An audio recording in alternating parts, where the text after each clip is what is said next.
Boa noite, queridos, amém? Paz do Senhor. Que noite bonita. Não sei, mas eu estou sentindo um cheiro de lua de mel, um negócio mesmo.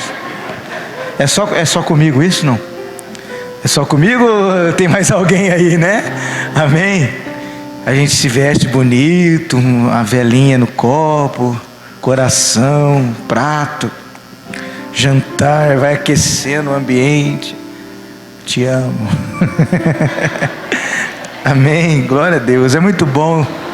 Eu creio que isso é um propósito de Deus, né? Não é só mais um evento. Deus tem investido na família nesse tempo, assim como o inimigo das nossas vidas tem investido contra a família nesse tempo. Quero agradecer o pastor Alexandre, a pastora, toda a equipe, né? Essa casa que eu amo muito. Eu gosto muito de vir aqui.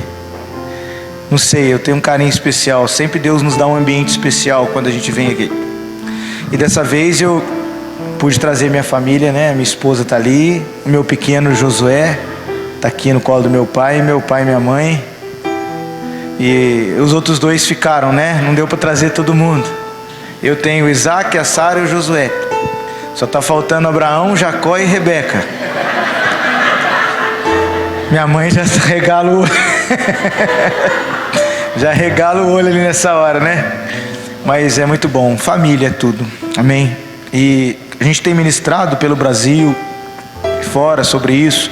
Eu estava agora, quarta-feira, em Tocantins, falando sobre família, num evento como esse, num encontro de casais. E é muito pontual. A gente sabe como o Senhor tem investido mesmo em levantar uma palavra de família que possa nos sustentar. Porque a Bíblia nos mostra parâmetros do agir de Deus em família. A história das Escrituras é a história de um pai construindo com um filho.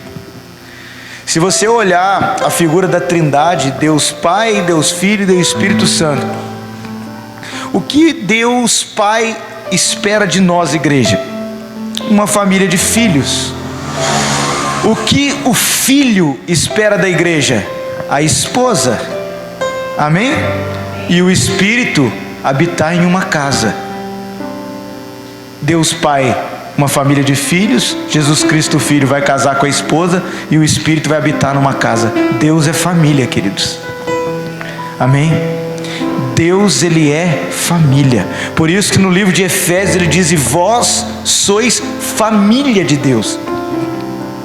A maneira de Deus agir, Ele está construindo um propósito eterno revelado no seu Filho. Ele está construindo uma família para que esse propósito seja cumprido na terra, nos céus e terra. Amém? Então assim, é por isso que a instituição família e igreja andam em simultaneidade. Uma coisa está totalmente ligada com a outra.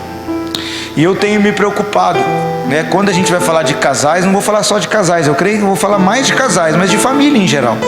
Porque o casal é a base ali, né? Como o irmão acabou de falar aqui, destruindo o casal, você mexe com toda a família. E eu fico preocupado nesse tempo no Brasil, com o conceito do brasileiro acerca do casamento. Não estou falando somente da igreja, estou falando de uma forma geral. Mas me preocupa até um pouco na mentalidade cristã acerca disso. Por quê? Fizeram uma entrevista com 36 nações a respeito do divórcio. E eu fiquei frustrado, porque das 36 nações entrevistadas, o Brasil ficou em primeiro lugar da nação que mais aprova o divórcio. Dessas 36, não entrevistaram toda a terra, mas entrevistaram 36 nações. Sabe, hoje as pessoas se casam tendo o divórcio como uma carta na manga. E isso se tornou comum no meio cristão. Inclusive eu não estou aqui para citar nomes, nem julgar ninguém, mas tem pastores hoje no terceiro, quarto casamento. Isso para mim é inconcebível. Sabe, uma pessoa que é um pastor e ela se casar 3 vezes, eu não consigo entender isso, eu não consigo, eu sou bem enfático com isso, eu não consigo ouvir um camarada desse discipular minha vida. Porque eu consigo ler o que está escrito aqui em 1 Timóteo 5,8, diz que aquele que não cuidar da sua casa, especialmente dos seus, né, da sua casa, negou a fé e é pior do que o descrente. Isso mostra a responsabilidade que nós temos em zelar pela família. Então eu queria falar hoje aqui sobre prioridades do casamento. Queria falar eu espero conseguir concluir isso num tempo. São 3 coisas importantes. Primeiro, o fundamento da relação. Segundo, os papéis de cada um. E terceiro, um amor nutrido por perdão e perseverança. Eu creio que são 3 prioridades que, se elas se encaixarem no seu entendimento, eu garanto para você que o seu casamento se torna inabalável. Eu garanto para você que, se você expandir sua mente no entendimento do que a palavra de Deus nos ensina acerca da relação, eu não estou dizendo que o seu casamento não vai passar problemas, mas eu garanto para você que ele vai permanecer inabalável e sustentado pelos princípios. Sabe, a gente tem uma geração hoje pautada em muita libertação e cura. E amém, eu creio nisso. A gente crê que o Senhor liberta, que o Senhor cura. E às vezes tem muito misticismo no meio disso. É mão na cabeça, é liga, desliga, tira, sai, põe, joga óleo, né? Mas está faltando uma base prioritária, que não existe para mim libertação sem entendimento. Olha o que diz a Bíblia: conhecereis a verdade e a verdade vos libertará. Amém? Então a gente vê um monte de pessoas com problema nos seus casamentos e fala: pastor, ora por mim, expulsa o demônio, faz alguma coisa, joga óleo, sei lá. E aí você faz 1000 campanhas, você faz um monte de coisa, mas você não se adequa ao conhecimento da verdade. Porque se você encarnar a verdade, eu tenho certeza que você vai ser liberto de qualquer ação contra a sua relação. Amém? O povo perece porque lhes falta conhecimento. E hoje eu queria trazer um pouco disso, né? A gente tem no Brasil muitas conferências de família. Talvez é a área que mais tenha conferências, seminários e escolas, é a área de família. Em umas você dá muita risada, outras você chora muito. E é fato que todas nos ensinam de alguma forma maravilhoso. Mas mesmo assim, com tanta conferência, o índice de divórcio está aumentando. E eu começo a pensar que alguma conta não está fechando aí. Porque se nós estamos investindo em seminários e ensinos de casais, o índice de divórcio deveria diminuir, enquanto tem mais. É que geralmente, querido, os congressos e seminários de família são muito bons, não estou anulando esse movimento, mas eles trabalham o entendimento da relação nos 5 sentidos, na alma, nos sentimentos, no discernimento, como você abrir a porta do carro para a mulher, como a mulher gastar menos, estou brincando, né? E tudo isso é muito importante, mas isso não pode ser mais importante que o fundamento da relação.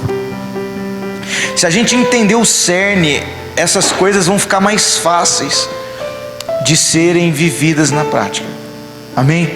Então eu queria que você abrisse a sua Bíblia em Efésios capítulo 5, verso 31. Se você não trouxe uma Bíblia de papel, você tem aí no celular, ou se você não tiver, não tem problema, a gente acompanha junto aqui.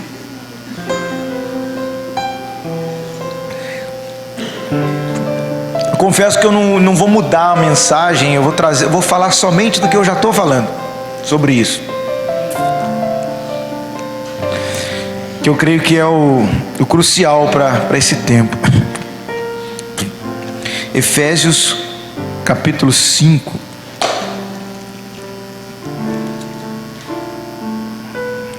versículo 31, diz assim: e por isso, em algumas versões, e por essa razão, em outras versões, e por este motivo, amém? Deixará o homem seu pai e sua mãe, e se unirá à sua mulher, e serão os dois uma só carne. Grande é esse mistério, digo-o, porém, a respeito de Cristo e da igreja. O que me chama a atenção nesse verso é algo que talvez ninguém perceba, mas são as primeiras palavras do versículo 31. Palavras que diz: por esse motivo. O Senhor fica claro em deixar uma razão para se casar. Entende? Você sabia que tem gente que se casa? A pergunta que eu faço, é um videozinho que eu lancei sobre isso, né? Por que você se casou? Aqui é só casados ou tem noivos também? Tem também? Para você noivo é por que você vai se casar. E para quem é casado é por que você se casou. Entende? Porque existem muitas pessoas que casam por dinheiro. Existem pessoas que casam para fugir de casa. O motivo do casamento dessa pessoa é sair da casa dela. Existem pessoas que se casam para suprir carências. Existem pessoas que se casam por causa de sexo. Esse aí, coitados, não entenderam nada, né?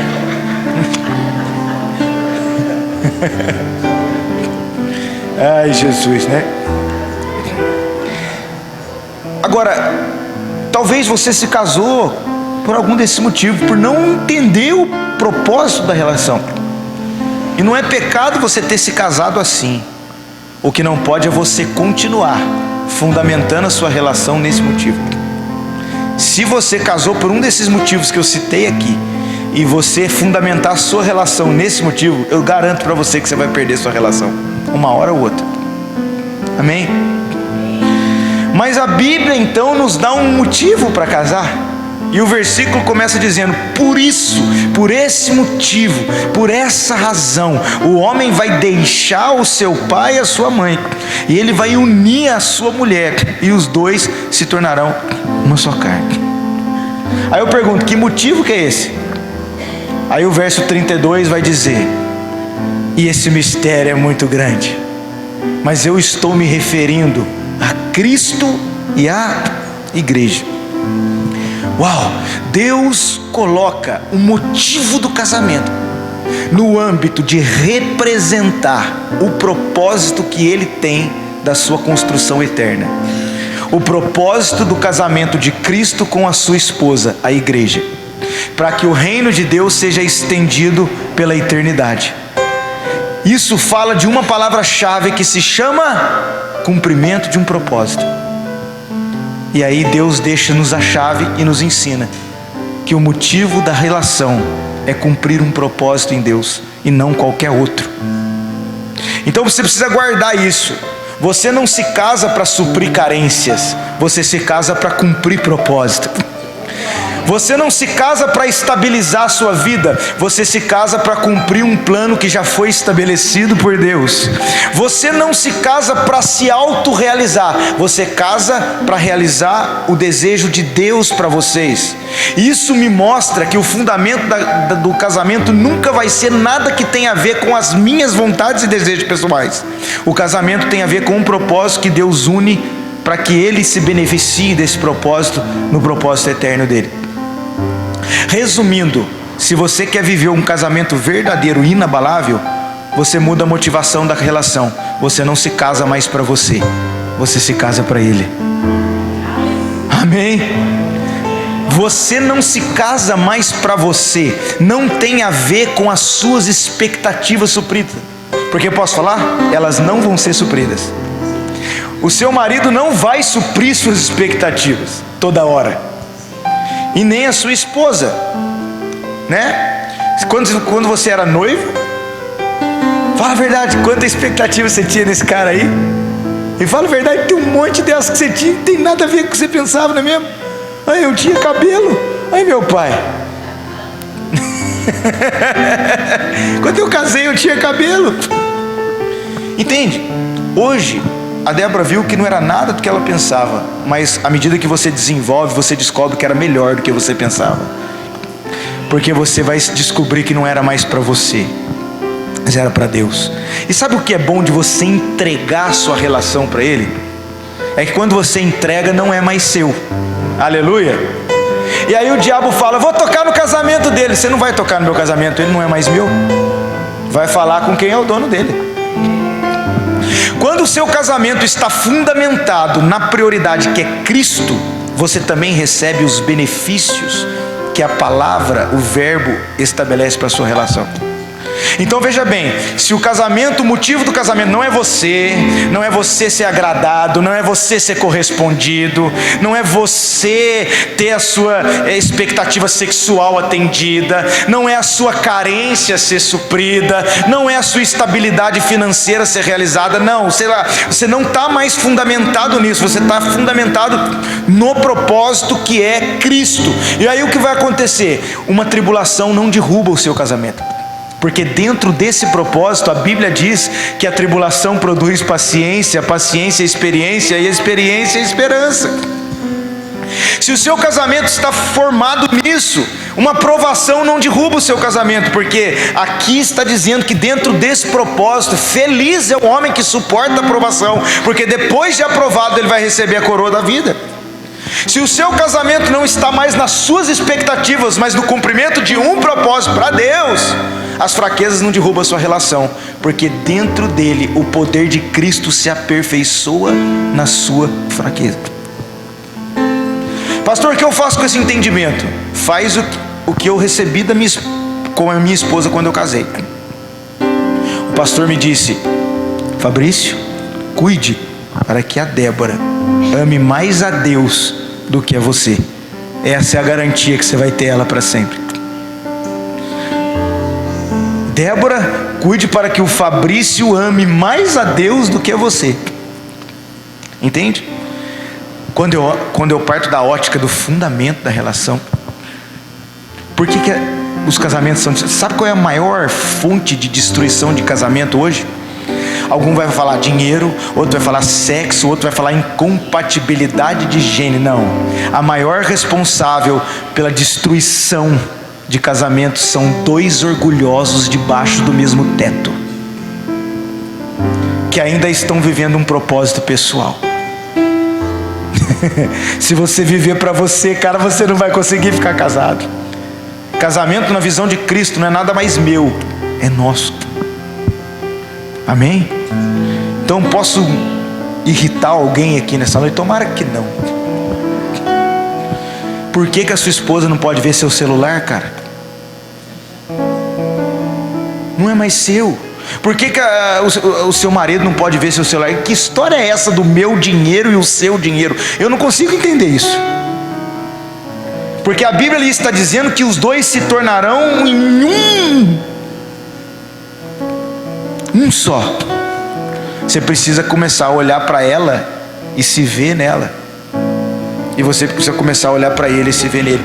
Essa unicidade, são duas pessoas diferentes, centradas num ponto único, Cristo, a ponto de não ter nada entre um e o outro que o outro não possa saber. Isso é relação fundamentada.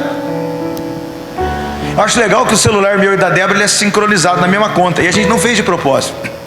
Eu falei: amor, põe seu e-mail aí para abrir minhas contas aí do Google, não sei do que. Aí o dela com o e-mail dela e o meu também. Então tudo quanto é fotinho que eu tiro aparece lá para ela. Tudo quanto é fotinho que ela tira aparece para mim. E nunca, eu falo até por ela, eu vou falar por mim, mas eu tenho certeza que ela assim, nunca a gente se preocupou em abrir o Google Fotos, deixa eu ver que meu marido tirou lá, com alguma insegurança. A gente foi descobrir depois de anos que o meu celular e o dela era um só. E que coisa maravilhosa, sabe? Então, o casamento fala de uma consciência coletiva. O que protege a minha relação, em primeiro lugar, o fundamento prioritário. O propósito não é para mim, é para Deus.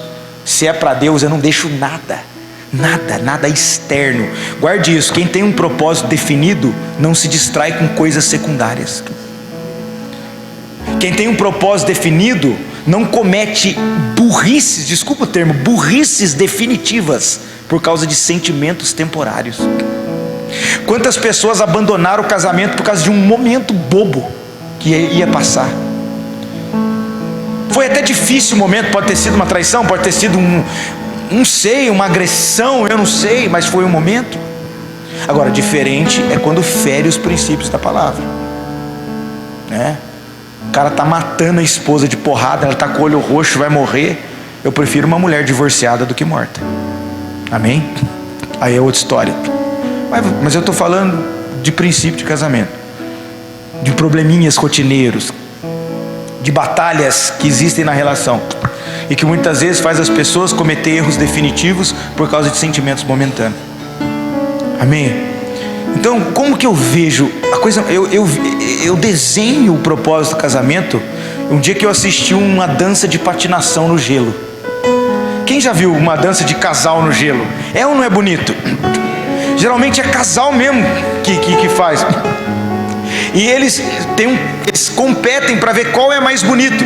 E o que eu percebo? Que toda a competição do casal dançando no gelo, o que mais pontua o casal não é a habilidade individual de cada um, mas é a sincronia do movimento dos dois. Eita, glória a Deus! O que mais evidencia a vitória do casal que patina no gelo não é quanto a mulher patina bem, nem como o homem é bom patinador, mas é a sincronia dos dois, é que define a beleza da apresentação e a pontuação da apresentação. É você entendendo que não se trata dos seus artifícios particulares, cada um é bom em uma coisa, cada um tem uma característica, mas é quando você se junta a ela e os seus dois movimentos se sincronizam a ponto de um completar o que o outro está fazendo. E é lindo de ver o patins. Cara, isso é muito forte. Eu sinto a presença de Deus quando eu falo disso. É lindo porque às vezes eu vejo a mulher se movimentar mais do que o marido lá no patins. Ela vai porque ela é mais leve. Então ela vai, roda e vira lá, e ele fica só lá.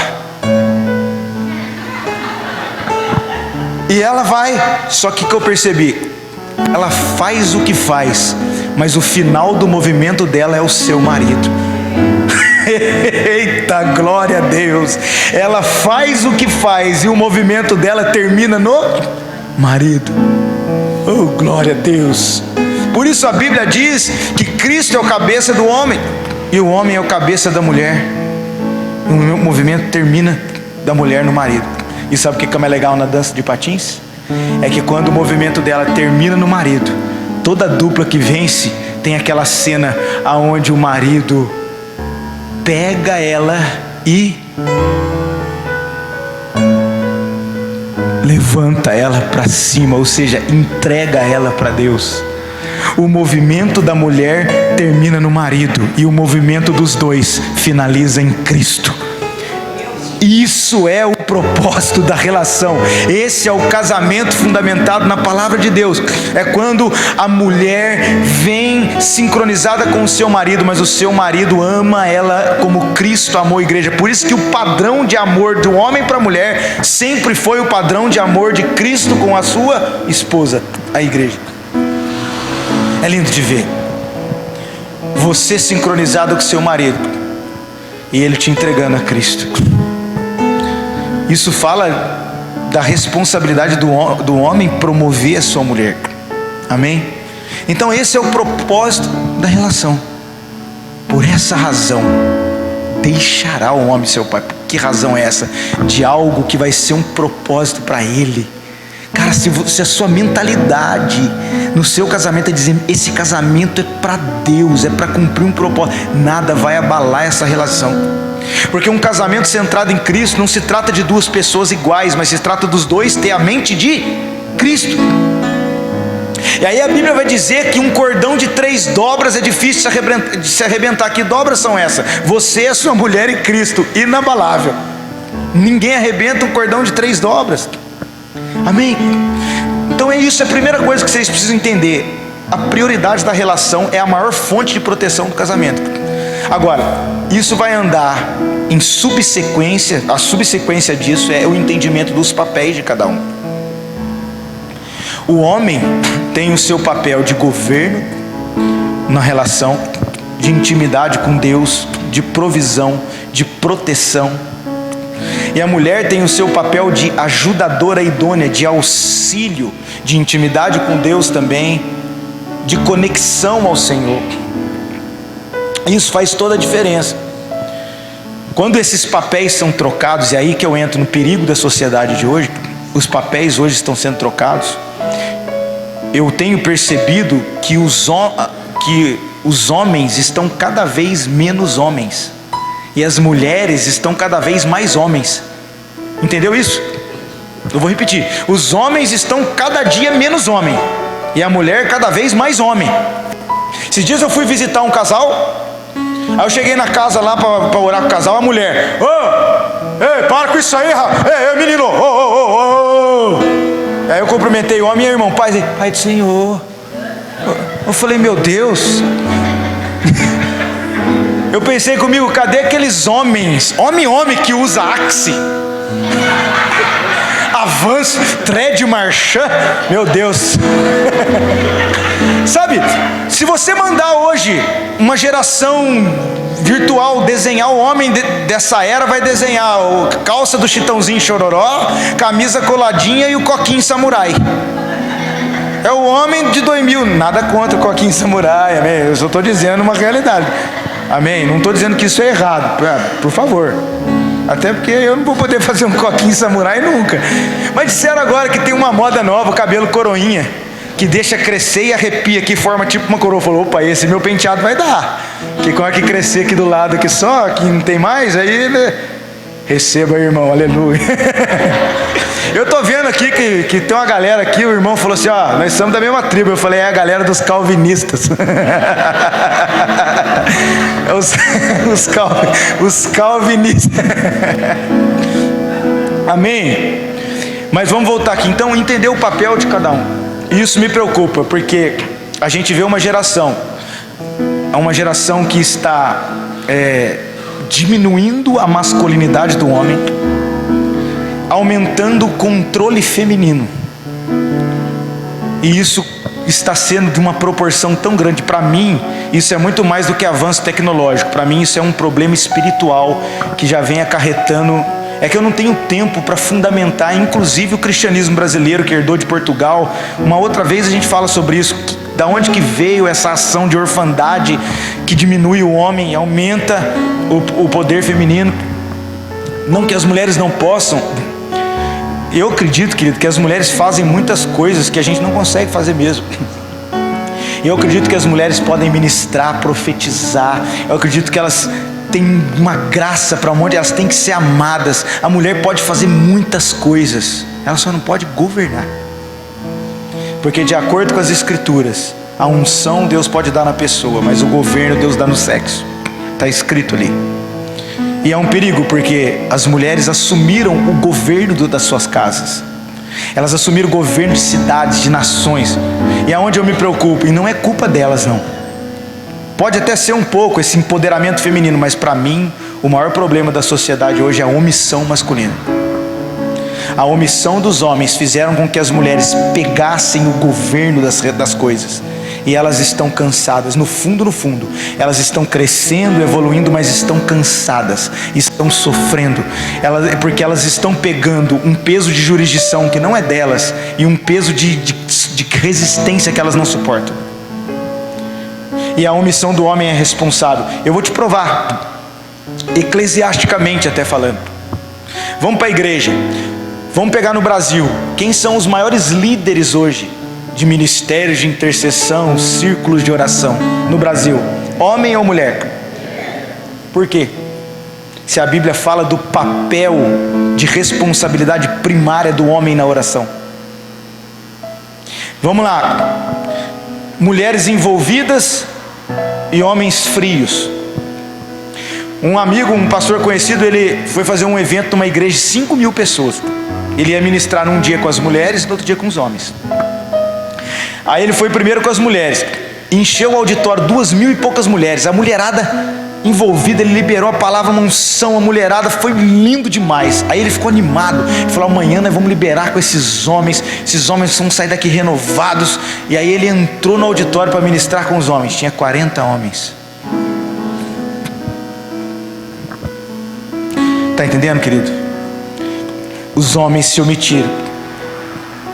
Então eu vou dizer uma coisa, guarda o que eu vou falar para vocês. Homens omissos, mulheres controladoras e filhos rebeldes, um se alimenta do outro. Isso é forte, mas é uma consciência necessária. Mas para mim, o homem tem que assumir uma posição de oração. Tem que assumir uma posição de... O homem protege, provê e promove a sua esposa. Uma mulher tem que se sentir protegida dentro de casa. Ela tem que se sentir provida. Ela tem que saber que se um demônio estiver assolando aquela casa, ela tem um homem que vai ter discernimento de espírito para perceber, para orar, para colocar a sua família na mesa, ajustar as coisas nas horas difíceis. E a mulher tem que batalhar para potencializar o sacerdócio, o governo do seu marido. Amém? A mulher também é sacerdotal. Amém? Tem uma confusão que se diz que é só o homem que é sacerdote, né? Não, o sacerdócio é de todos os santos. Amém? Todos nós acessamos a Deus. Mas quando fala do homem, fala do papel de governo, de assumir a responsabilidade espiritual daquela casa. Agora, devido a isso, as mulheres começaram a entrar num nível de crescimento, não de encaixar os lugares que era devido a ela. Isso eu acredito que a mulher tem que ter. Aquilo que é da mulher tem que ser da mulher. Aquelas mulheres de antigamente eram escravizadas, eram sofridas. Não é isso, que Deus nunca quis isso. Deus quer dar a vocês, mulheres, o espaço e a jurisdição que é de vocês. Mas o problema desses movimentos feministas, por exemplo, é que eles excederam essa medida. Já não é mais só a mulher ter o lugar dela, é a mulher ter supremacia sobre homens e sobre sociedade. E para mim, essa mulherada que faz esses passeatas, essas loucuras, elas não percebem que todo esse movimento é um tiro no pé das mulheres. Eu vou explicar por quê. O feminismo está aumentando, não está? Mas ao mesmo tempo que aumenta o feminismo, aumenta também o feminicídio. Porque o homem tem a sua masculinidade abaixada e ele reage com violência. E eles estão matando as mulheres. Se você puxar o cenário de feminicídio, todo mundo, o jornal vai mostrar para você um psicopata que matou uma mulher. E na verdade ele é, porque para matar tem que ser louco, né? Mas se você puxar o cenário da relação e ver como eles se portavam, você vai descobrir que ali naquele caso era uma mulher forte e um homem fraco. Isso está errado. Amém? Recebe isso no seu espírito. Não vai ser uma mulher forte e um homem fraco. Vai ser um homem forte e uma mulher forte. Amém? Um homem forte e uma mulher forte. Agora, a mulher também precisa entender o seu papel. O seu papel de ajudadora. Toda mulher, de uma certa forma, ajuda o marido, mas é difícil você encontrar ajudadoras idôneas, como diz a Bíblia. Já percebeu que mulher de traficante trafica? Mulher de pastor não tem como, ela vai ter que pastorear de algum jeito. Mulher de comerciante vende também, a mulher está sempre participando. Mas a idônea é aquela que entende o seu limite, a sua medida, e é capaz de potencializar o que o seu marido carrega, e nunca compete com o seu marido, ela promove o seu marido. Quando você vai engravidar alguém, quando a gravidez acontece, quem põe a semente? O homem ou a mulher? O homem. Mas quem faz a semente crescer, nutre e potencializa ela? Mulher, você está nesse propósito para fazer crescer o que Deus deu para o seu marido. E eu faço uma pergunta para você: o que você está fazendo com a semente do seu marido? Tem muita mulher que abafa o marido. Eu vou te dar uma ordem agora, mulher: não fale mal do seu marido para ninguém. Alô, cadê os glória a Deus dos maridos aí? Você não foi feito para desmerecer o seu marido. O seu papel é potencializar, ainda que ele tenha dificuldade. Trata com ele, ora, vai em Deus, busca a ajuda certa, mas não promova uma imagem destrutiva do seu homem, porque você nasceu para potencializar o que ele tem de bom. E eu vou desmistificar aqui que ninguém é perfeito, amém? E eu vou te dizer, um verdadeiro casamento não é você casar com a melhor pessoa, mas é você extrair o melhor daquela que você casou. Amém? E se você olhar bem, esse homem, essa mulher tem um monte de problema, de defeito, mas tem coisa boa dentro dele, e que Deus te dê a graça de enxergar essas coisas. Quando Deus vai criar a mulher, da onde ela tira a mulher? Ela abre o homem e tira de dentro do homem. para você entender que tudo que você precisa para viver bem está dentro do seu marido. Você talvez não achou ainda, mas está ali. Aleluia. Agora, por que ele tirou a mulher do lado aqui? Ele não tirou a mulher da cabeça, que é para governar sobre o homem, e também não tirou a mulher do pé, que é para ser pisada pelo homem. Ela tirou a mulher aqui, ó, na frente do coração, que é para ser amada pelo homem, embaixo do braço, que é para ser protegida pelo homem, e perto do sovaco, que é para passar desodorante. Aleluia. Só para dar uma descontraída. Amém. Então, entender esses papéis é muito importante para que a gente não viva o cenário da deterioração familiar desses dias. Qual é esse cenário? Homem banana, mulher abacaxi, gerando filho pepino.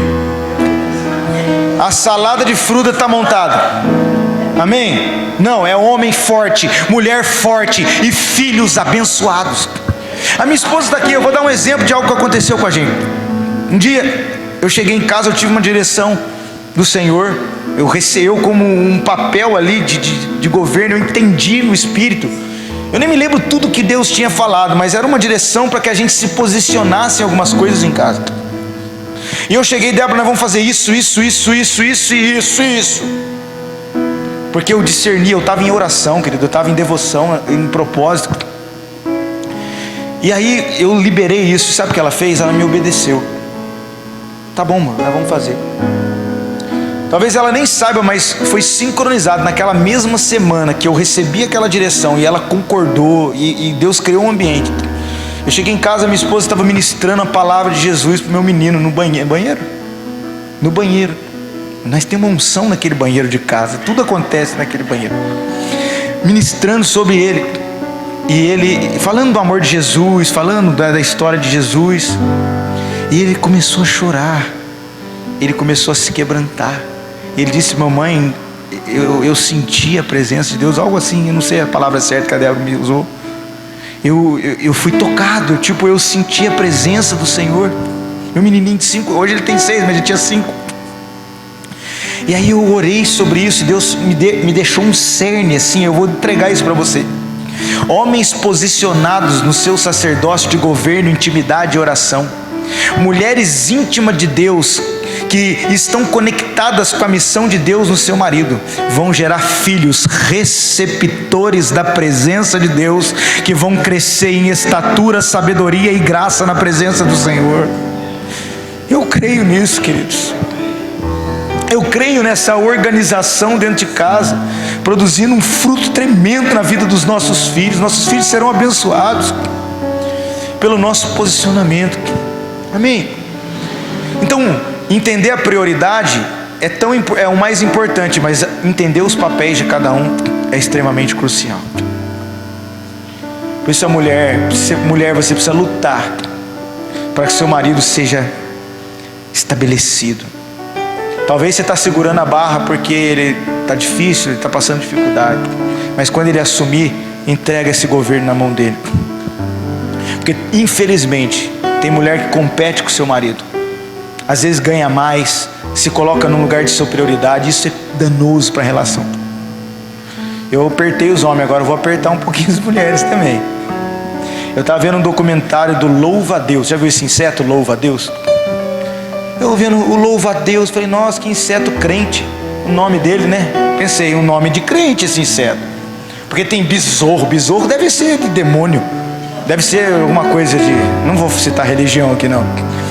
Barata. Devia ter um demônio que chama Exu Barata, não é possível. Mas aí você pega o inseto e fala: louva a Deus. Meu, esse inseto deve ser crente. Aí eu peguei e fiquei vendo no documentário. No acasalamento, o louva a Deus macho acasala com a louva a Deus fêmea. E depois do acasalamento, a louva a Deus fêmea come a cabeça do macho. Eu falei: meu Deus, que inseto jezabélico. Meu pai da glória. Porque cabeça, a simbologia de cabeça é governo. Amém? Aí Deus falou no meu espírito: assim é em muitos lugares na igreja, Fabrício. A mulher é louva a Deus na igreja, mas em casa come o governo do marido. Ai, meu pai da glória. Ai, meu pai. Não, querido. Sabe que eu vejo essa palavra? Ela mexe com algumas condutas nossas, mas sabe o que eu vou dizer para você? Isso para mim é uma palavra de tzedaká, justiça. Justiça de tzedaká é quando Deus coloca as coisas no seu devido lugar. É tipo assim, eu vou organizar a casa para que eu possa habitar na casa de forma sobrenatural. Por isso entender os nossos papéis é crucial. E por último eu quero falar sobre um nível de amor nutrido por perseverança e perdão. Não existe casamento e família que não é nutrida por perseverança. Posso te dizer uma coisa? O casamento é uma união de dois grandes perdoadores. É uma união de dois grandes renunciadores que decidiram abrir mão dos seus desejos pessoais para viver um propósito coletivo em Cristo. E tem hora, querido, que você vai ter que renunciar, perdoar, perseverar. Sabe, e eu quero estender isso à família. Talvez você perdoou a sua esposa, mas talvez tem pessoas da sua família que você não fala mais. Talvez você pode estar sendo envenenado por uma semente de mágoa. A Bíblia diz em Hebreus 12:15 que uma raiz de amargura, quando brota, perturba e contamina.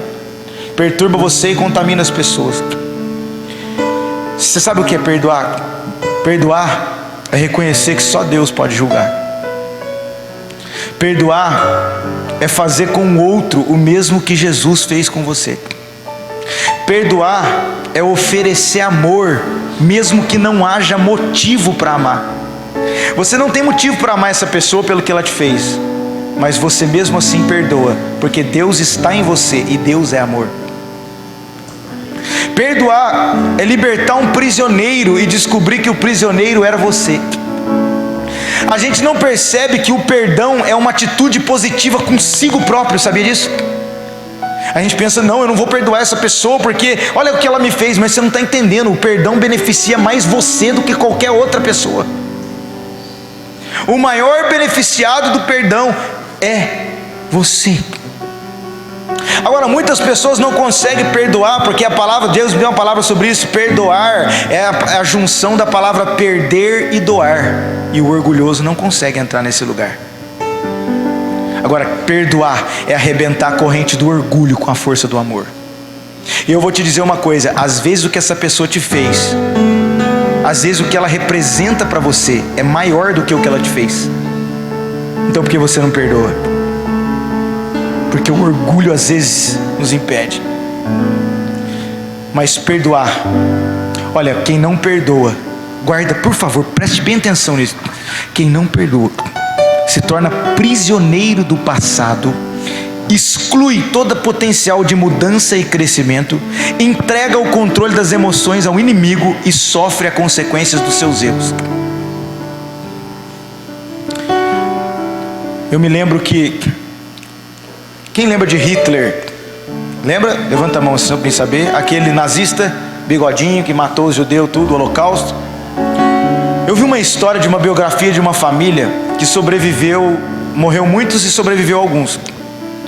E quando Hitler morreu, essa família, parte da família que sobreviveu, decidiu ir para os Estados Unidos para mudar de vida, sabe? E aí, no dia do café da manhã, um dia antes deles viajar, um homem se levantou na mesa do café, um judeu, e ele disse assim: hoje eu decido perdoar Adolf Hitler. Todo mundo se levantou. Você não pode fazer isso. Como você vai perdoar a pessoa que destruiu a nossa família, que matou os nossos parentes, que acabou com o nosso povo? Você não pode perdoar. Me explica por que você vai perdoar esse homem.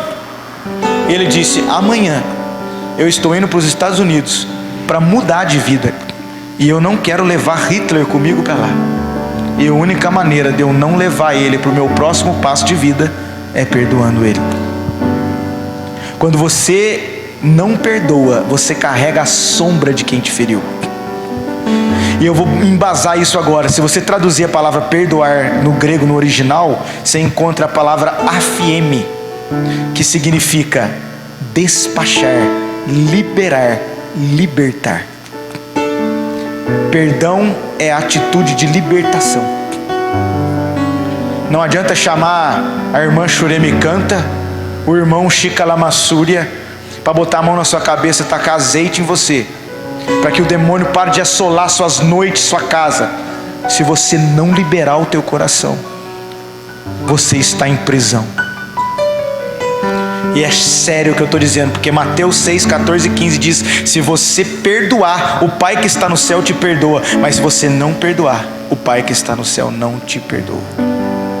Ou seja, a incapacidade de perdoar gera em mim a incapacidade de receber perdão.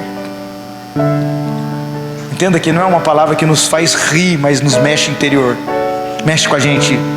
E eu vou falar uma coisa: perdoar não é sentimento, é decisão. Eu sei que não é fácil, mas depois que eu vi um vídeo de uma mãe olhando para o menino, para o homem que assassinou o único filho dela, e ela pegou aquele menino no braço e disse: eu não sei porque você fez isso, você destruiu a vida do meu filho, mas eu perdoo você, e eu vou orar para que Deus mude a sua história. Se essa mulher fez isso, porque para mim a pior perda que existe na terra é uma mãe perder o seu filho. Então, meu irmão, essa irmã subiu o nível. E ela subiu o nível. Então nós precisamos entender que nós somos capazes de perdoar. Eu preciso tomar decisão de ser crente de verdade a ponto de perdoar. E eu vou te dizer uma coisa, porque perdão é amor, e amor é mandamento. Deus disse: amai. E mandamento você não precisa sentir, você escolhe se obedece ou não. Mandamento você cumpre ou não cumpre. Amém? Não dá para, eu não romancio esse assunto nas igrejas, não romancio, porque toda vez que eu ministrei sobre isso, na hora tivemos reações difíceis, mas as pessoas ficaram remoendo essa palavra, e depois me procuraram dizendo: eu perdoei, porque o Espírito Santo me convenceu pela verdade, que eu precisava ser cristão, e abrir meu coração verdadeiramente, e refletir Cristo através do ato do perdão. Lucas 17, Jesus fala assim: quantas vezes tem que perdoar? 70 vezes 7, aquele lance lá. No mesmo dia, imagina, 70 vezes 7, meu pai. E aí os discípulos falam: então aumenta a nossa fé. E Jesus fala: se você tiver fé como esse grão de mostarda, você vai dizer para essa árvore pular no mar, e essa árvore vai pular no mar. Preste atenção, queridos. Jesus compara na Bíblia o maior nível de fé com o poder de perdoar. Aí você fala: aquela irmã tem fé, porque quando ela ora, ela cura as pessoas. Se não perdoou o pai, não tem fé. Aquele irmão, quando prega, ele é um homem de fé. Se ele não perdoou o pastor, não perdoou, não, ele não tem fé. Porque o maior nível de fé está na capacidade de perdoar. Aleluia. Perseverança e perdão. Eu vou encerrar com esse assunto. Eu estava estudando sobre perdão, e eu descobri que nas navegações antigas, sabe aqueles barcos à vela? Existe um ato que a vela enche com o vento para o barco andar. E se a vela estiver esticada, o vento rompe o barco. Então quando o vento bate, os marinheiros têm que afrouxar, ceder, afrouxar a corda, para a vela estar receptora ao vento. Sabe como chama nessa navegação o ato de afrouxar a corda? Perdoar. E aí imagina comigo, a navegação está lá no mar. Imagina você, esse barco, imagina a navegação está andando. Então o vento bate, o barco está parado, o vento bate, mas a vela está esticada. Então quando o vento bate, alguém grita: perdoa! E a corda afrouxa, o vento enche a vela e o barco dá o seu próximo passo. Então a vela está esticada de novo, mas o próximo passo de Deus para aquele barco é o vento que Ele mandou para o barco chegar no seu próximo nível. A vela está esticada, então o vento bate e alguém grita: perdoa! Então afrouxa-se a corda, o vento enche a vela e o barco continua a andar. Uau! João capítulo 3 verso 8 diz: o vento sopra para onde quer e não sabe para onde vem nem para onde vai. Assim são os nascidos do Espírito Santo. O vento é o Espírito Santo que vai bater sobre a sua vida, filho. O vento é o Espírito Santo que está batendo sobre a sua casa. E Deus está dizendo para você: perdoa, porque o vento vai bater e o seu barco vai alcançar o próximo nível, que talvez a ausência do perdão não permitiu com que você alcançasse. E eu vou dizer uma coisa: Deus tem um nível ainda acima para o seu casamento, que vai refletir nos seus filhos, irmãos e família. Algo que tem a ver com perdão e perseverança. Perdoar, perseverar é continuar mesmo cansado, é continuar mesmo doendo. Estou com meu pai e com a minha mãe aqui, e se eu estou aqui hoje, é porque Deus colocou um coração de perdão e perseverança sobre os meus pais, para que eu pudesse constituir minha família. Eu não costumo testemunhar, mas eu vou encerrar bem breve com isso. Para quem não sabe, eu fui viciado em drogas. Eu não conhecia Jesus. Eu era um jovem perdido no crack. Sabe essas cracolândia da vida aí? Mas os meus pais tinham alinhado a sua relação, tinham alinhado a sua vida com Deus. Meu pai também teve um passado difícil, minha mãe sofria, mas eles então se ajustaram em Deus, e tem um menino perdido. Mas guarda essas 3 coisas que eu vou dizer. Existe um menino perdido, alguém vai pegar isso. Mas existe uma casa, um casal e uma causa. E quando eu estava morrendo de overdose, um casal estava na sala de uma casa, clamando por uma causa. E eles estavam dizendo: Deus, não deixe o meu filho morrer. Eu nem sei o que a minha mãe orava, mas o coração dela é: Deus, meu filho estava 3 dias desaparecido, enfiado no meio do mato, morrendo de overdose. Então um casal com uma causa clama no centro de uma casa, e um clamor, ele sai por cima do teto dessa casa, ele rompe os telhados dessa casa, ele avança a atmosfera celestial, ele sobe até a sala do trono, e ele encontra as narinas de um Deus todo-poderoso, que dentro de um casal, uma casa e uma causa, Deus Todo-Poderoso libera uma sentença, e Ele diz: eu mudo a história de um menino, e eu levanto ele para falar de casais nas nações. Ah, meu Deus! Você não tem noção do que o poder da perseverança, do perdão e da causa é capaz de fazer na vida de uma família. Talvez o seu filho não está aqui, não está bem. Talvez alguém que você ama não está bem. Mas eu digo do Espírito aqui nessa noite: você tem uma casa, um casal e uma causa. Você não precisa de mais nada. Alinha o fundamento dessa relação, assume os seus papéis e ponha o perdão e a perseverança como fonte de nutrição para o amor de vocês. E a sua casa vai encerrar com a palavra de Josué: vocês sirvam quem vocês quiserem, mas eu e minha casa serviremos ao Senhor. Eu e minha casa serviremos ao Senhor. Não é promessa, é posicionamento de um casal, uma casa e uma causa. Vamos orar. Eu queria que você ficasse com essa palavra aqui. Vamos cantar, irmão. Canta alguma coisa. Amém. Aleluia. Feche os seus olhos. Nós precisamos adorar um pouco aqui.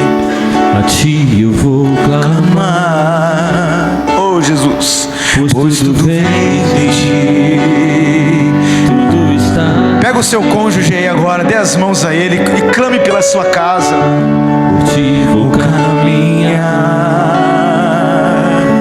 tu és a direção, só a me guiar. Tudo pode passar.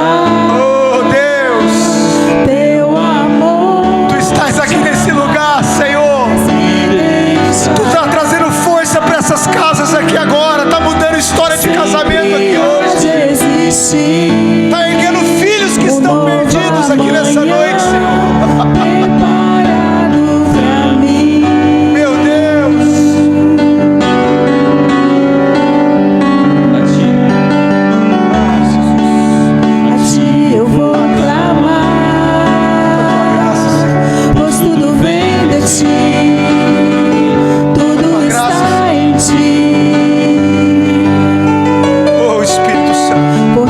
Vou caminhar, tu és a direção.